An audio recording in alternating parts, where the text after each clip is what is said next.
hardly see this in Thailand. Sex workers in France are hitting the streets, not to lend anyone their services, but to protest against a plan to make solicitation illegal.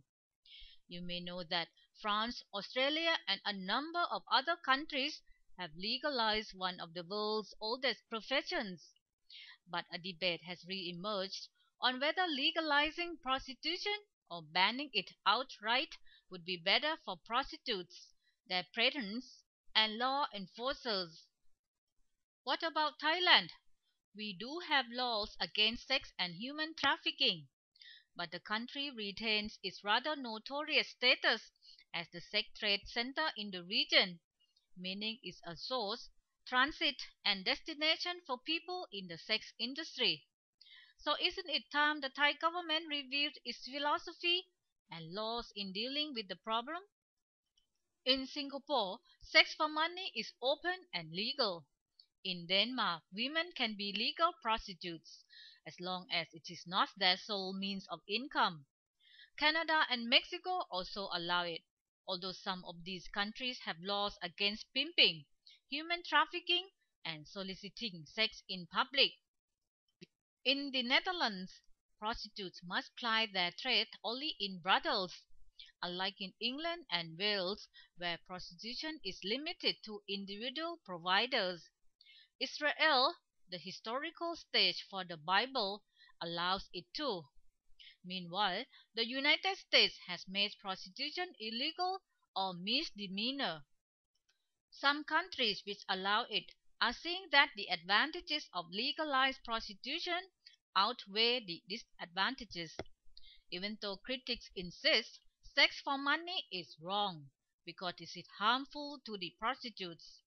The critics claim prostitutes are victims of physical abuse and frequently suffer from homelessness, alcoholism, and dependency on drugs.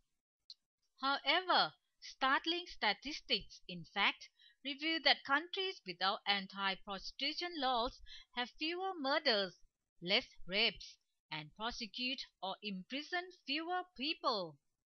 Believe it or not, HIV/AIDS is also less of a problem, while suicide and divorce rates are lower too. According to various research, strict control on prostitution drives the industry further underground, making it harder to stop the spread of HIV/AIDS and various other sexually transmitted diseases. Police personnel and courtrooms are overburdened with these cases. The prostitutes and their customers pay fines and are back on the streets in no time in a revolving door process, which led many to argue that legalized, regulated prostitution actually presents benefits. Encounters can occur within controlled environments that bring about safety for both the customers and the prostitutes. Prostitutes would no longer be strong armed by pimps or organized crime rings. Underage prostitution would be curtailed. There would also be health safety improvements. Making prostitution legal will allow the act to be managed.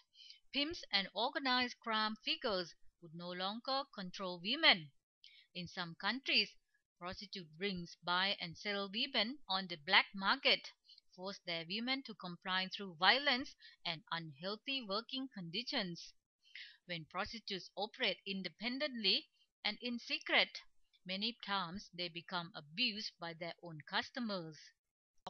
When troubled minors or teens who do not yet have the social survival skills decide to jump into prostitution, they are often manipulated and exploited by opportunists, typically leading to horrific ends.